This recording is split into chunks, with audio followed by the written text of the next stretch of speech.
Good afternoon, everyone. I want to start today by celebrating.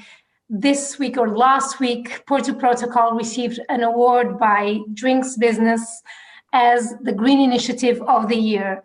So I'll raise my glass to all of you us at this digital table, and to all of you out there. And I want to thank each member of ours, everyone that was there throughout the year with these climate talks, everyone that interacted with us and that shared with us. And because an organization such as ours or any other is made of people, today I want to introduce to you Cristina. I'm Marta. We are here every day trying to make Porto Protocol a world example of collaborative sharing. So Cristina will be introducing Porto Protocol before I pass on the word to our host for the day, Tobias. Cristina? Okay, welcome everyone. Today I'm joining Marta presenting this last climate talk of the year. We will debate the choice of grape varieties as a resilient building tool. 2020 was the launch year of our climate talks, but we will continue through 2021, bringing to the table many more discussions about the wine in a changing climate. We realized that the climate talks were the best way to interconnect our community and bring awareness to the challenging topics that the wine industry faces under the solutions perspective. Indeed, we as Porto Protocol aim to promote international and collaborative sharing on climate issues within the wine value chain and highlight the role that this industry can have on leading the way. In that sense, we believe our climate talks are a stage of learning, interaction, and sharing where we join worldwide champions that are already testing different climate solutions. So Marta, I'll pass on to you to introduce our champions for today. Thank you. Thank you, Cristina. So we have 4 champions with us here today, again, and as usual, from different corners of the world. And I'll start by introducing Dan. Dan comes from the US, from Napa Valley. He grew in the city, and he comes from a background in magazine publishing, which is actually where he learned about wine. And at one point in his life, roughly 15 years ago, if I'm not wrong, he surrendered to its charms, wine charms, and has been with Lark Mead since then. And he is the company's winemaker.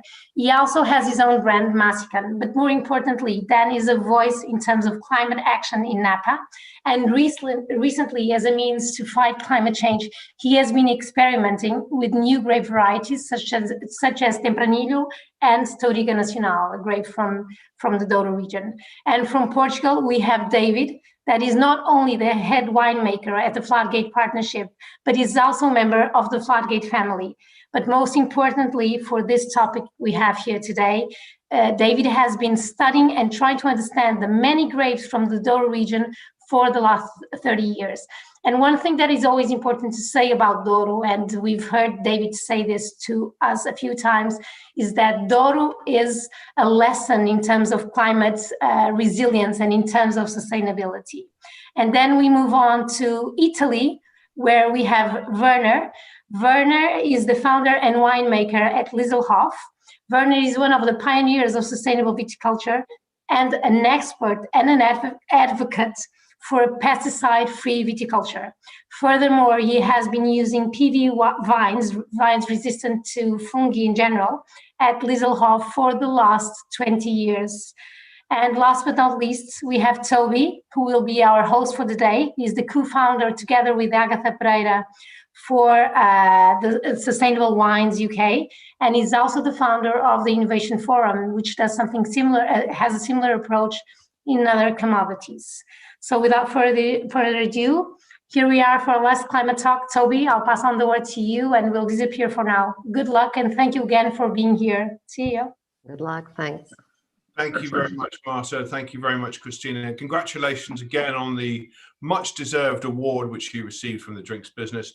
Thoroughly deserved, and the Porto Protocol is playing an important role in driving awareness of different issues around sustainability. I apologize if you can hear some background noise in the bathroom behind me. There's a 2-year-old and a 4-year-old having a rather noisy bath, so I apologize if that interrupts, but at least my door is locked, so they can't get in.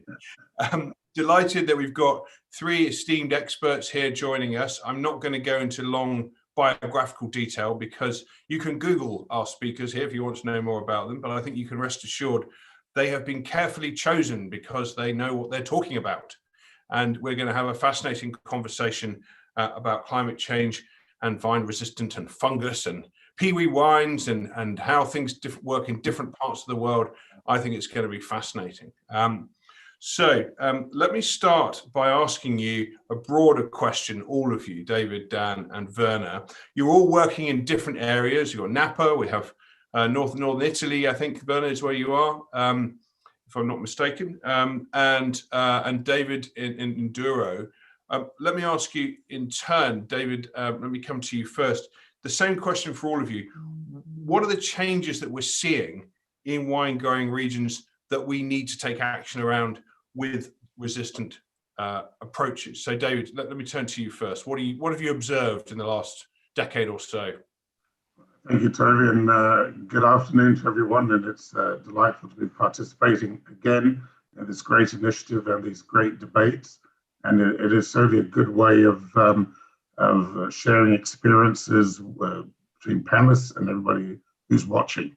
I'm in the Douro Valley in the north of Portugal, and I've been back home winemaking now for 30 years, and it's certainly been an extraordinary period to live through. The Douro Valley is what we characterize as a region of mountain viticulture in hot climate. And being a region of mountain viticulture, the way that our vineyards have been traditionally planted have got many challenges facing them, and particularly in the last 30 or 40 years, which has been our increase in cost of labor and the scarcity of labor. And so in our viticulture, we have completely changed our approach, particularly from the 1970s forward. And during that change, a lot of empirical knowledge, which was not completely understood, got almost turned its back on. And so we've gone from field blends to single grape variety plantings. We've changed rootstocks in order to be able to mechanize.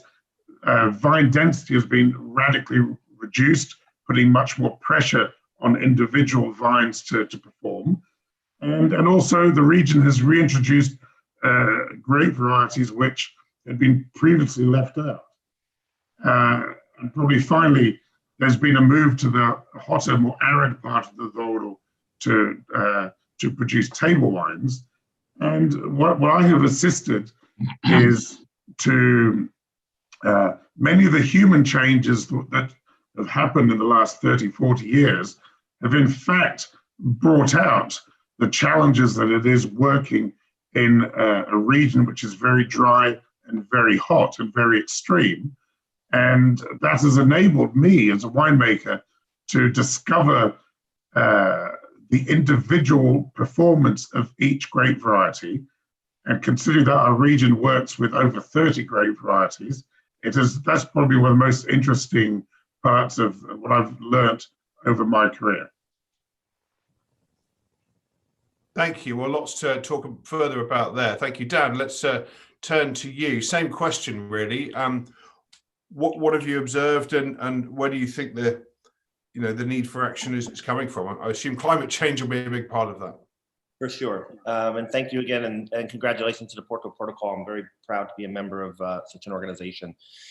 From the Napa Valley perspective, staying in the same time frame that David was talking about in the last 30 to 40 years ago, California wine grape growing was a lot more diverse. It wasn't until the phylloxera epidemic in the late 80s, early 90s, where California started to kind of focus its energies and efforts on certain grape varieties. And in Napa Valley in particular, we went from being a diverse viticultural wonderland to kind of focusing all of our attentions on Cabernet Sauvignon, and that has become mostly prevalent in the 2010 to 2020 era, where if you look 10 to 12 years ago, we've doubled our plantings and doubled our production of Cabernet Sauvignon in Napa. And as Larkmead as an entity over its 125-year history, we've had 28 grape varieties planted on this estate. Now we have 6, focusing on the Bordeaux varieties of Cabernet, Merlot, Cabernet Franc. I do think that we have to start thinking about the greater good of how we diversify our opportunity for long-term, health and wellness, not only of our vineyards, but the profitability of our businesses. When I think about Cabernet Sauvignon and its prominence in California, and especially in Napa Valley, I think it's tremendous. It's been tremendously successful because it does very well here. However, Napa Valley built its prominence and it's built its world recognition on a certain style of wine. And that style of wine has been very much driven by our quote unquote terroir that lives above the ground, which is the sunshine, the heat, the lack of rain. And that has built these wonderfully beautiful, delicious fruit forward wines. But as that becomes more intense over the last 20 years, it is making it harder and harder to hold up to those qualitative standards. So now we have to think differently. And from my perspective, it is definitely first and foremost a grape variety conversation before we think about anything else, because we are doing everything to mitigate climate. We are doing everything to mitigate heat. We are doing everything to mitigate the fact that we have no water here in California. So if you take that into perspective, what's the next general step? Yes, rootstocks from the ground up, and then you go to grape varieties, then you go to clonal, then you go to canopy management, but we can get into a little more details of that. So the challenges are in front of us, and this conversation's about grape variety choice, and I do think that's the number one issue that we should be discussing here in California for sure. Thanks very much. Now, Werner, you're in the South Tyrol at the foot of the Mendel Mountain, a beautiful spot, really charming area. What have you noticed then, same question, in your region in the last 10 years? What's driving a need for adaptation? I must say that we have a different situation. Good evening to my colleagues, and thank you for invitation. We have vineyards in South Tyrol from 200 meters sea level, still 1200 meters sea level. So when it's hot in the valley, somebody changed the sea level and plant maybe 200 meters higher.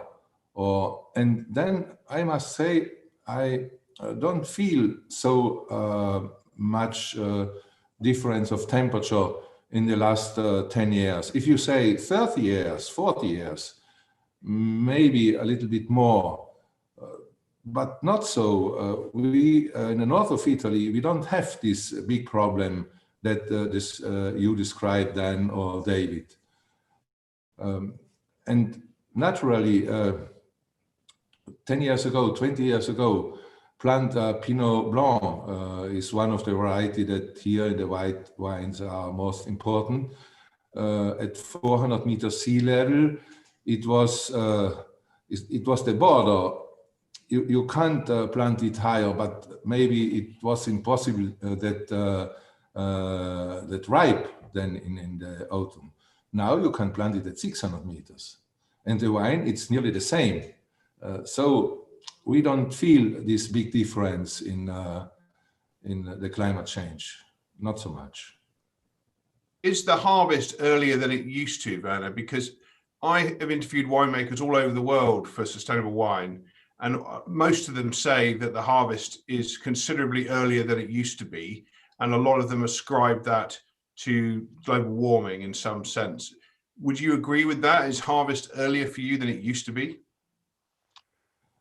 Yes, but the point of harvest a grape depends not only of the temperature, depends also of the production. If you produce, like in the 70s, 3 kilos per plant, per wine, so it will go right 2-3 weeks later. And now, also in South Tyrol, in the whole world, I think, the most important choice was quality, quality, and quality. And so the first thing what you have to do is reduce the production per plant. Now we produce from 500 grams in the mountains at over 1,000 meters sea level, still 1.8 kilos in the valley. And automatically the harvest then it's earlier, but also the temperature had an influence, yes. Same question for you, Dan. Earlier harvests, and do you blame climate change? Yes, earlier harvests. I do not blame climate change for 100% of the cause. I was able over the last 15 years to look at Larkmead's historical trends on harvesting. And a couple of things I found out. One was we've replanted 40 of the 45 hectares on the vineyard in the last 15 years. So with that, we have the right rootstock associated with the right soils, so drought-resistant soils, rootstocks. We have the clean budwood, so we have healthier vines. We have younger vines. So that is a factor towards moving the pick date, the harvest date forward. We also have changed our style in the last 15 years. We are no longer picking at 15 potential alcohol and above. We are picking in the 14 potential alcohol and above. So we're moving our picking date forward. But on top of that, we are the last third of the conversation in the last 15 years is definitely associated with the accumulated heat in the growing degree days and the lack of rainfall. We're seeing the harvest season shift because we're seeing drier winters, warmer soils in the spring, which allow for earlier bud break. And then on top of that, warmer summers without any rain. And I believe, you know, what Berta said about yield is very important too. Is here in Napa Valley, we speak of tons per acre. We're looking at, 3 tons per acre instead of maybe 3.5 or 4. And so we've seen 3 independent things shift our harvest dates. All that being said, when I started here 14 years ago, we were starting to pick Cabernet Sauvignon around the 10th to the 20th of October. 3 out of the last 6 years, I've picked Cabernet Sauvignon in August. So if you look at the 3 factors and the 6-week differential, you can say that each of those factors takes up about 2-week differential with alcohol potential for style, clean, healthy vines and rootstocks, and different and climate being in warming conditions. Before I turn to David, a brief comment from you on this question, Dan. It's been said that the Napa Valley 14.5–15% parkerized fruit bombs, which John Bonnet in his book suggested are sort of coming to an end in some cases. It was suggested by some people that was because of climate change, but many writers and observers have made the point that that was more of a choice to suit palates. And actually you can knock alcohol levels down as you've just described. Is that something that, what do you think about that? I'm quite curious as to know where you think that one lands. I think climate in the last 20 years has helped create that style of wine. It's helped create Napa Valley's image as making delicious fruit-forward wines. Is it changing? Yes, it's changing. It's not changing on a broad scale quite yet. We have close to 1,500 wineries in Napa Valley, more than 500 physical locations. We have people who love and enjoy to visit Napa Valley for the style of wines that we've produced over the years. And I don't think that's going away anytime soon. I think it's actually going to make the wines climate and the warming is going to make the wines much more luscious and much more viscous and much more alcoholic in the next 5 to 10 years. And we have to move with the consumption patterns, not necessarily with what we believe as, I have to do what's in the best fiduciary duty of Larkmead. And we believe here in the essence of the place and the state, and we want to bring it to its full potential. That's a different conversation with a different winemaker. Of course, yeah, horses for courses, and we'll talk later about what different varietals can do on alcohol levels if we have time. David, same question to you. Earlier picking and climate change to blame, or is it more complicated? I'll be brief. Because I think Werner and Dan have both focused that a combination of viticultural practices and winemaker choice have had a huge influence. I will say that on average, we have experienced earlier harvests. But I will refer to you that 2017 was probably one of the hottest years and harvests in recent years. But during 2017, I was looking at our harvest reports written by us back in 1945, and the 1945 harvest report was a photocopy of the 2017 year, just out of curiosity. Started at the beginning of September, drought conditions. So this is probably one of the most difficult questions to answer, I think, today. We have very interesting other points to go through. Yeah, I mean, it's so many inputs, so many variables. It's, you know, and I think it was H.L. Mencken who said, you know, for every complex question, there's one answer that's clear, simple, and wrong.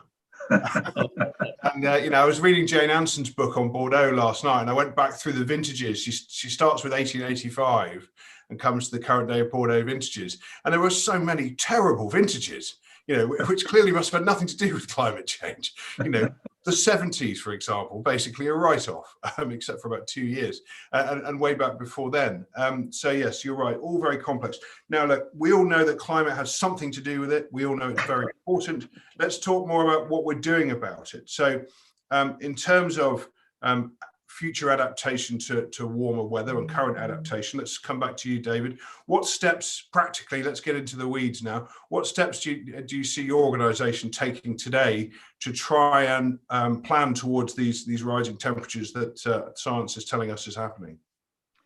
Well, this is where I think myself and Werner has referred to it, that when you're a region of mountain viticulture, then we've got the experience that when you work with vineyards, either at different altitude, or in the case of the Douro Valley, in different aspects, different orientation, we already work with very different conditions.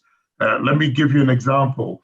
A south-facing vineyard in the Douro is 2 degrees centigrade higher than the north-facing vineyard for the same moment. And so, as Christina referred at the beginning, that we have this experience in the Douro Valley. So the way that we can adapt in the face of a warming climate is that potentially the vineyards that we choose to source our grapes from can be probably more north-facing as opposed to south-facing. So we have that ability. But within the same location, I think it's also interesting to look at past experience.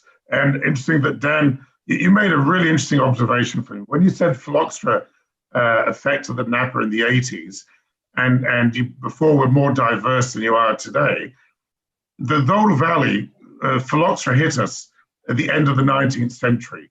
And if we look at the grape varieties that were planted before phylloxera, those grape varieties, there are a number of them which were abandoned.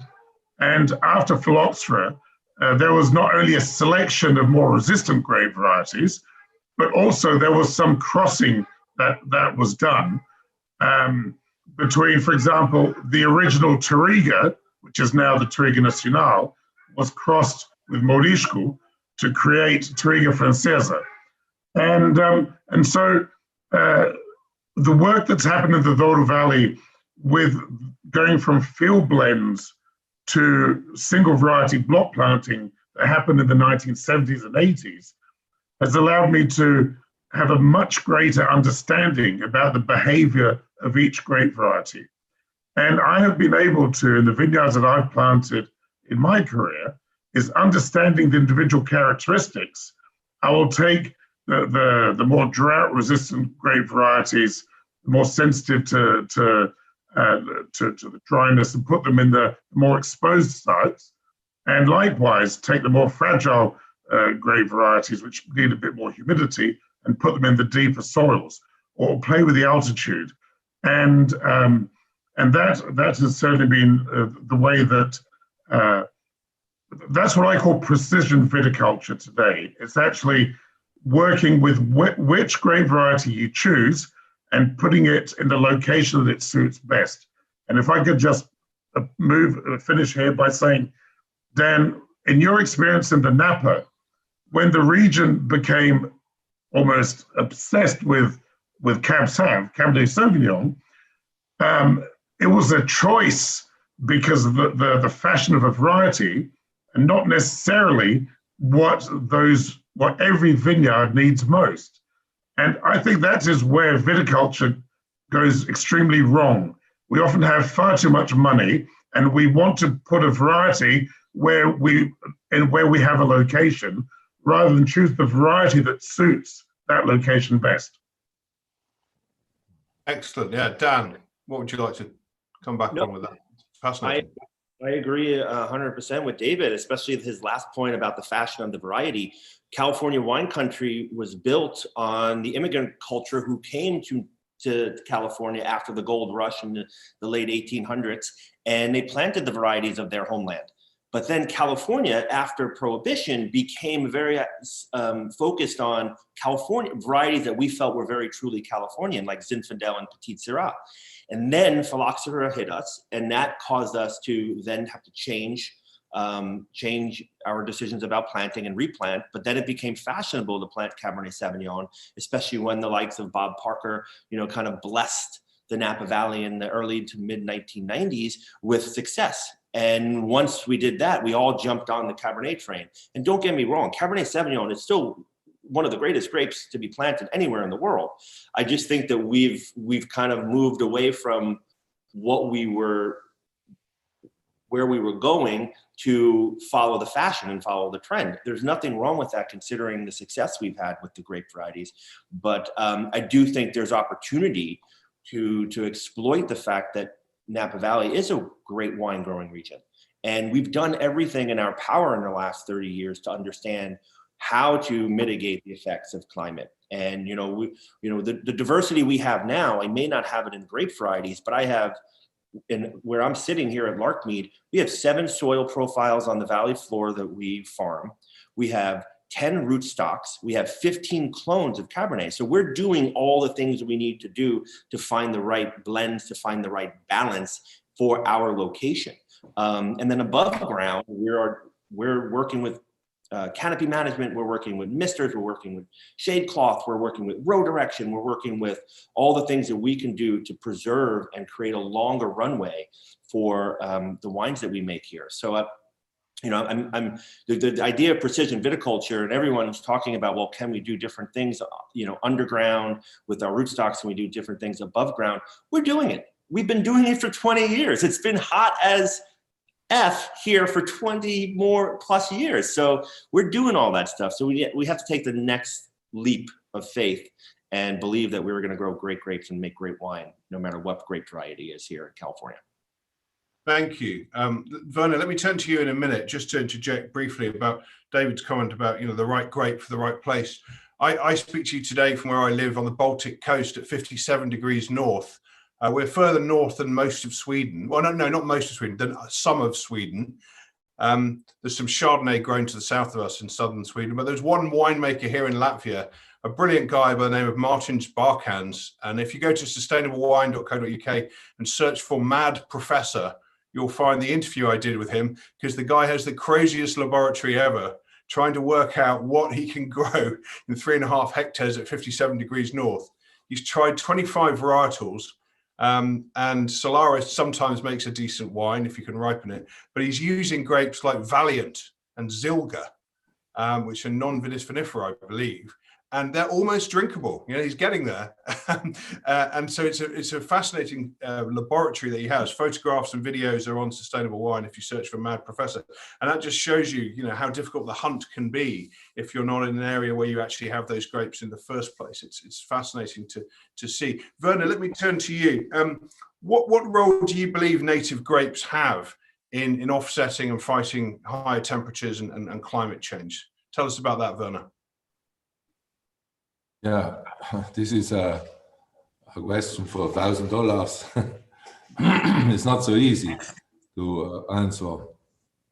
There are, we must go behind in the history. In 1800, before 1850, nobody had to spray wines never in the world. Now, then in 1840, 50, 60, we imported from the United States the Phylloxera mildew, the downy mildew. After this period came out new wines. It was a completely changing process in nearly every country in the world. Where before, where maybe old varieties, they are, wie sagt man, ausgestorben.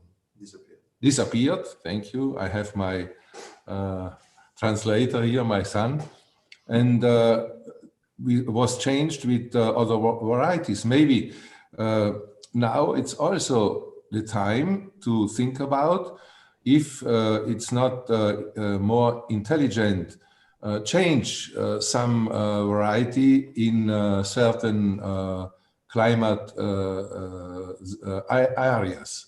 If I have vineyards maybe in Sicily or in Napa Valley or in hot areas, and my wine is not anymore a good wine of terroir, of the variety, maybe I have to think about to change the variety. It's the only thing that you can do. For example, here in our area in South Tyrol, at Lieselehof, at my company, we also changed in the last 50 years. My father began 50 years ago to change something, but he said in this altitude, 200-300 meters, some variety don't give anymore an excellent quality of wine. And you can try to in the cellar, you can, but finally you must make a decision and change maybe the variety. And this is a good solution. But now there are varieties, they ripe very early, like Solaris, you did it before. They can grow also in our area at 1,200 meters sea level, or in Sweden, or in the north, in Canada.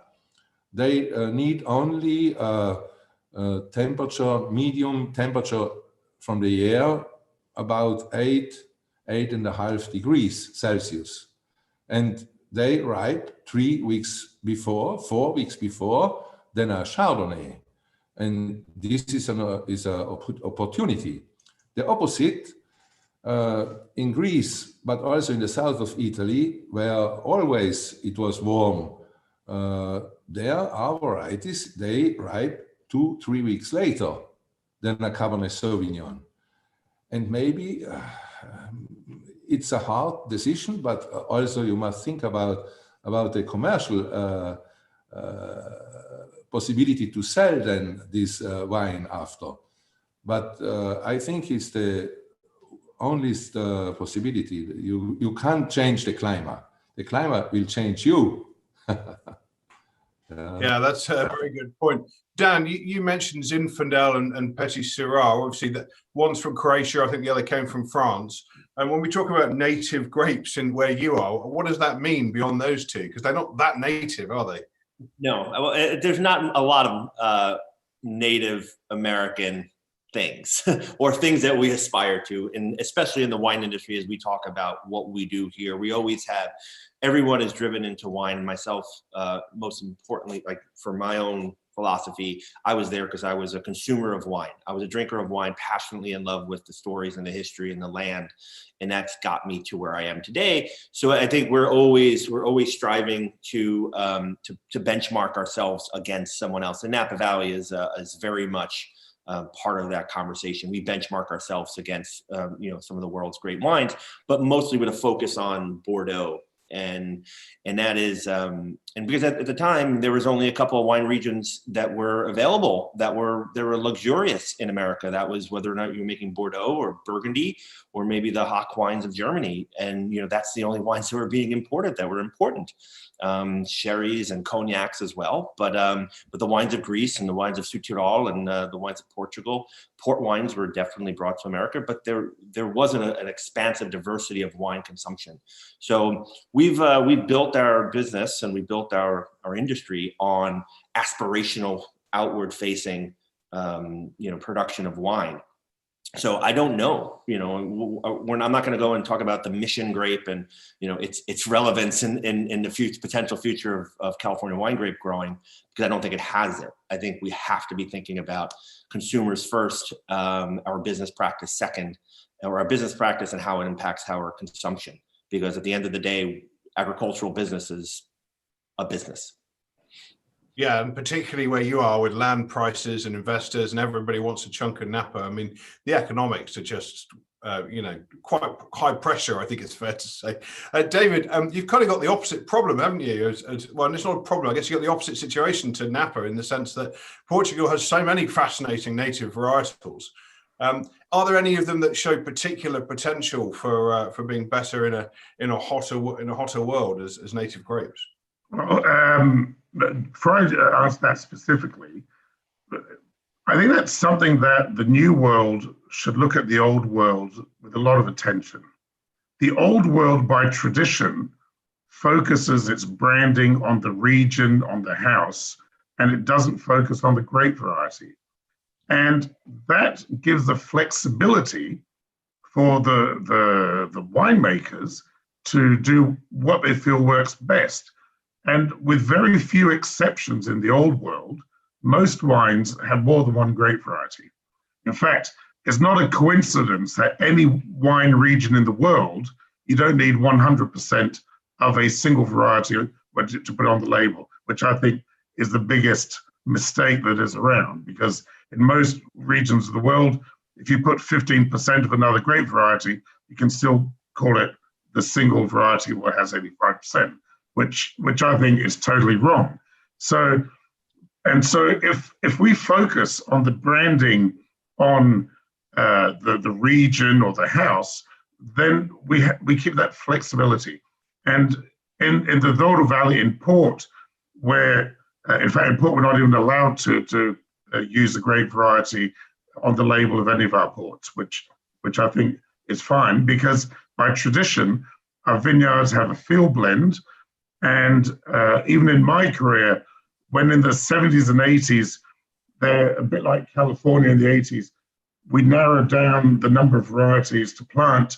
We started making all of our wines much more one-dimensional and much more the same. In fact, I very quickly learned that a combination of a wider selection of grape varieties and co-fermentation is what preserves balance and individuality. In this world of wine, where if we want to get value out of our wine, we are preaching the quality of our wine to the wine enthusiasts, and they don't want everything to be the same. So more specifically on the focus of the grape varieties that behave best, there is no doubt that in this large selection of grape varieties that we have, we can pick out easily 6 varieties which have got very good drought resistance and very good disease tolerance. And if you plant them in the right location, you take that to another level still. And the right location within a 1 hectare block of mountain viticulture, as Dan said, you can have different soil profiles, depths, orientations. So you map them out where each variety is best suited, and then we can reduce pesticide use and we have less loss to drought. But our main varieties are Touriga Francesa, as I said earlier, which is a cross of Touriga Nacional and Morisco. Tinta Roriz. Tinta Roriz shares the same origins as Tempranillo. Very, very good drought-resistant grape variety. Very important for us. Our oldest grape variety, Tinto Cão, and my great friend and colleague from Australia, Steve Pannell. Steve Pannell in the McLaren Vale of South Australia has been working with Tinto Cão and other Southern European grape varieties to find grape varieties which work well in their extreme climate.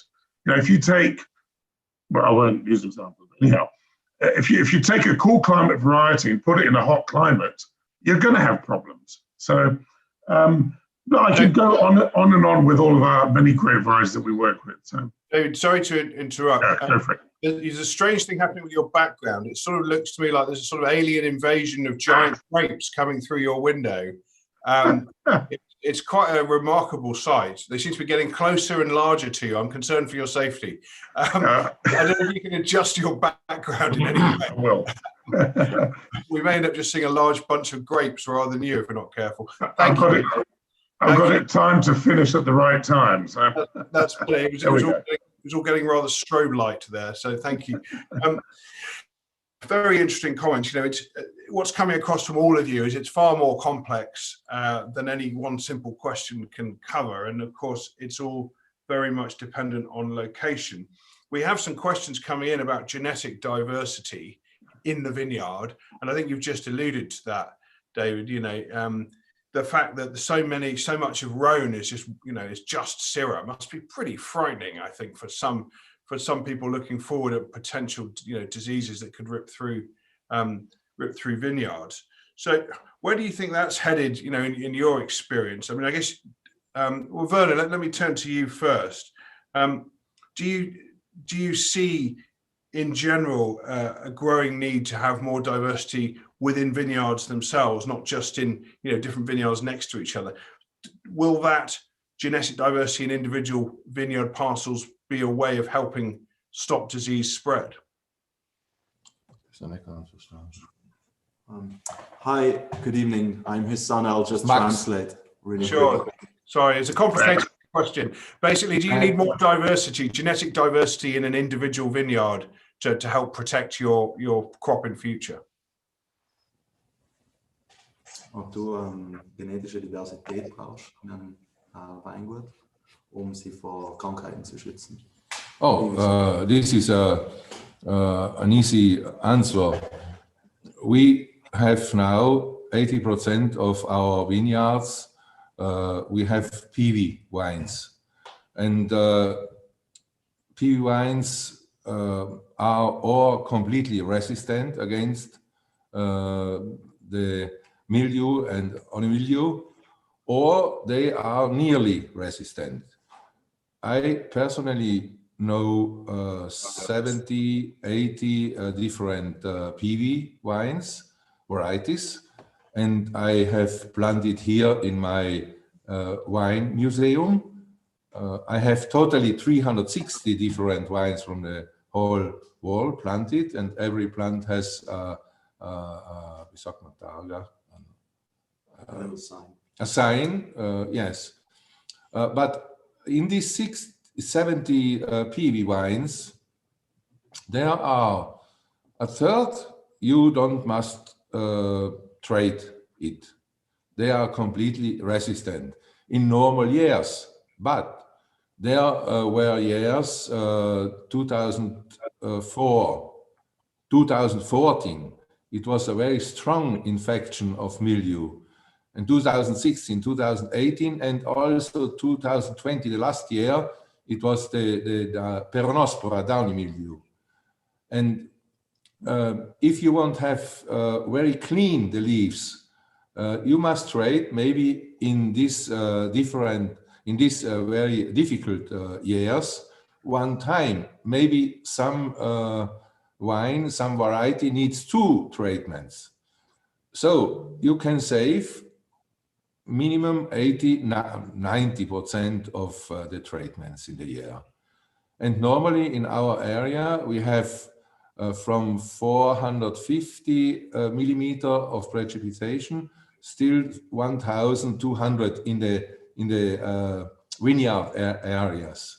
We in our town we have 780 millimeter in the year, and we normally trade between 15 and 18 times in the year the normal wines, a Chardonnay or a Cabernet, etc. And we have a lot of Sauvignon Gris. I have never traded in the last 8 years. We have Bronner. Every 2–3 years I must make 1–2 treatments only against mildew. Peronospora is not, they are resistant completely against Peronospora. And then another one, Johanniter. We have in production, we have between 10 and 15 different varieties of this.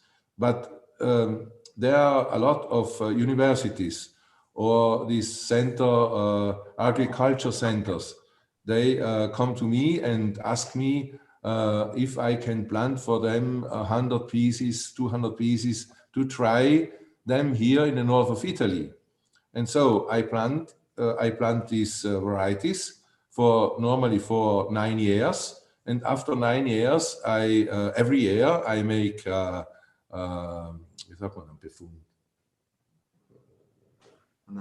analysis, yes, together with the universities. And finally, after 9 years, we decide together, I take it or I change it with another variety. But normally, to find a very good PV variety, still 10 years ago, you need nearly 30 years to find out if the wine is good, if the resistance is good, etc. Now with new systems, computer systems, marker systems, you can find it out in 10 years, 12 years. But you need this time to know if this type of wine is the right for your terroir. But the name terroir, it's also important in the PV world. It's not only important in the normal wine world. No? And so I am convinced that the future, I'm sure the future must be agriculture and viticulture nearly without treatments. All the tractors 15, 20 times in the year in the vineyards sprayed copper. We are organic since more than 20 years, and copper and sulfur. But all the other one, they trade chemicals too much. It is too much. We have to go back. But before 1850, there was no vineyards to trade. But the illnesses, yeah, thank you. The illnesses there, they were here. They were only in America, in the United States, no? And we don't have it in the rest of the world. And now we can go back with these PVs. We can go back to the system before 1850 without treatments, or nearly without treatments. So what about pest control then? What do you do for pest control? I don't know what is pest control. Insects. Insects. They're eating your grapes. Oh. I mean, No, it's the same. Is one. It's the same. Insects. Yeah. It's the same. It's the same than other.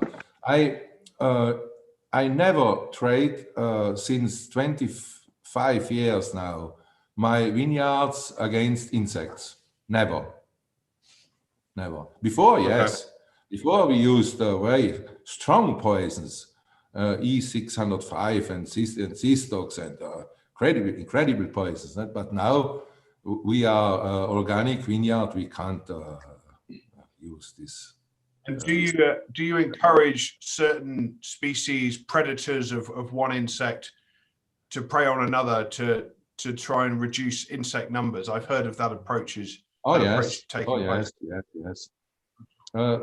For me, the most important thing is that you leave, and we do it since 25 years, the grass in your vineyard, normally a natural wall for the insects.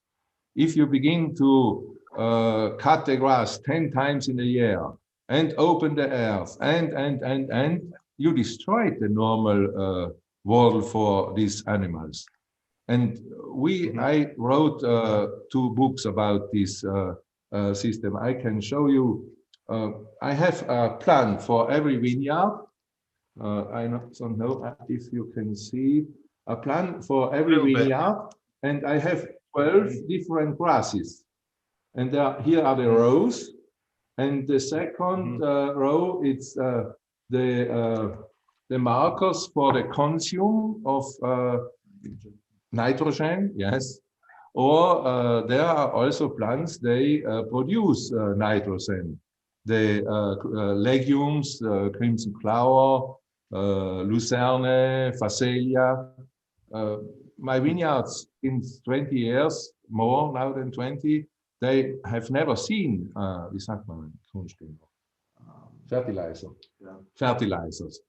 I don't use fertilizers. No. I use the grass to push my my vines, and when they grow too much, I use corn, I use coriander, I use oat, I use rye, corn types of to break down the rye. You know? And it runs. It works. It works. I'm going to order some of your wines and try them. They sound fascinating. Thank you. It's congratulations on the work you're doing. We've got a lot of questions here for the rest of the panel as well around this idea of genetic diversity.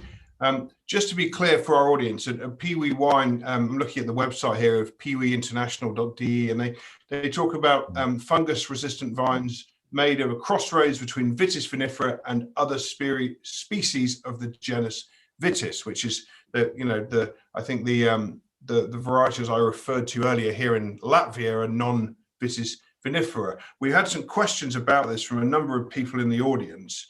But before we get specific, Dan, let me turn to you. Do you see potential then for crosses between Vitis vinifera and other species of the genus Vitis to provide grapes which will make your region more resilient to climate change? What are your views on that, Dan? Oh, yes. Oh, yes. Yeah. I do it since 20 years. And we, in the beginning, I can remember, I was one of the members of Peewee International. I was vice president from Peewee International. I was also president here in Italy from the organization. And in the beginning, it was a very hard job, but it was a fight. But we had only enemies in the offices, the production of poisons, of chemical. We are still now enemies for them, but we don't consume their products. No? And but we had a very lucky period. But the young people, the responsible people in the offices, in the politics, they don't play anymore the game of some people before. No? And they said, no, now it's come the time. We must reduce poisons in our vineyard. We must work another time, but it was still 150 years ago, it was so. We must work another time with the nature. Now it's possible, we have the possibility, we have the knowledge, and we were criticized from the mornings to in the evening that our wine is shit, our wine is nothing, our wine, you can't drink it. And I will use this conference to make publicity, but I will show you only two wines. This is a sparkling wine with Souvenir Gris. This wine, in the last 4 years, it was never under 95 from 100 points. Then I have another wine, and this is our wine from the mountains. It comes from 1,250 meters sea level, Passo wine, the Vino del Passo. And this year we had 97 points from 100. So in our region, there are not so many wines that they arrived these points. Now, all these people that before criticized it, they must, now they can't say anymore that it's not good, but... It certainly sounds at 94, 97 points that your wines are very drinkable, Werner. So congratulations. Dan Petrosky, let me put that around Napa Valley then. Do you see this potential for blending Vitis vinifera and other species, Dan, in Napa? I do see that as a potential. I don't see it in the short term for regions like Napa Valley or Sonoma County, but larger producers in California like Gallo produces 1 out of every 5 bottles of California wine consumed in America. So they have a very important role to play in understanding the genetic modification of the grapevine to adapt to climate moving forward. So we do take a lead from them and allow them to kind of spend the research and development dollars on figuring out what's going to work under their under conditions to have healthy, happy, high yielding quality grapes. So I do foresee it happening on the short term with larger companies at lower price points, but at the higher end, I don't see it in any time soon. Thank you. David, same question to you. I think everything that we can do in viticulture in our vineyards to reduce all pesticide use is fundamental. And there's no doubt that it is through the grape varieties that we work with that we will get there. And as Werner said very well, this is a long-term process, and it will have implications on your style of wines. And so, but we should do it. And because we're in this for long term, our company's been in it for over 300 years. So we should start now. I have done it working with the understanding the varieties that we have. But I think as a region, we should be looking at finding varieties that adapt to our conditions. As I said, the issue for me is more disease than drought resistance. I think drought resistance, we have the varieties for that. Disease is the big issue. And where do you sit on things like gene editing? I can imagine the organic and biodiversity, biodynamics proponents would be very much against it as a sort of offshoot of GM, but it is quite different in some cases, although it is an overlapping Venn diagram with GM, but it is seen as a more precise science.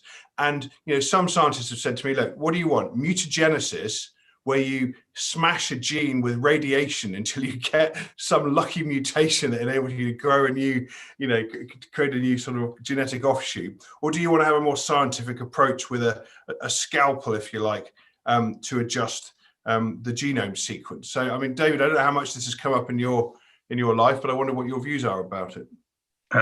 We have so many different variables that we've been working with that that is certainly not one area that interests me. I think playing with nature is a different thing, a dangerous thing.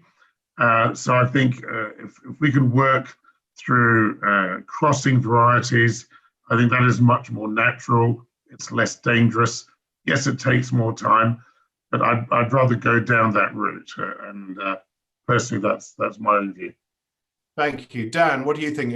Do we already have enough tools in the box without taking out the microscope and genetic scalpel? I think for the greater good, I think we need to have that research and development. It's not my area of expertise, but I agree with David. I'd like to see the natural mutation of blending and grafting grape varieties together for sure. But I do like, Toby, your description of smashing it with a mallet or using a scalpel to cut it open is that I'm going to do some research on this subject, and we can have this conversation in the future. Yeah, I've run lots of conferences with scientists on the difference between gene editing and genetic modification. It's not simple, but it also is not guaranteed to work. Lots of these scientific breakthroughs get a lot of media attention, but actually they then prove much harder in the real world to make work in an environmentally and economically viable way. Good. Well, look, a final question for you. I think we're due to finish on the hour, I believe. Marta, tell me if I've got that wrong, but I believe we're due to finish in about 2 minutes' time. I guess I could ask you all for some closing comments at this point. If you think about the audience we have on here, what do you want them to take away? What do you want them to remember from your contribution to this session about adaptation to climate change and grape varieties? Werner, let me start with you. What would be your summary or conclusion from this session that you would like our listeners to remember? I believe that this is the only real option to fight pollution in agriculture, because you minimize the use of chemicals in vineyards by over or nearly 90%. While organic or biodynamically also treated wines have been sprayed in certain areas also still 20 times every year. In the future, we have to explore and work with these new varieties more and more in order to create a real and honest green footprint. It's the only option. This is my opinion. Thank you. Very well put. Dan, let me turn to you. No, I would echo everything Werner had to say, but for California and especially Napa Valley, we are a very young wine growing region, and I still think we have a lot to learn and we have a lot to evolve to.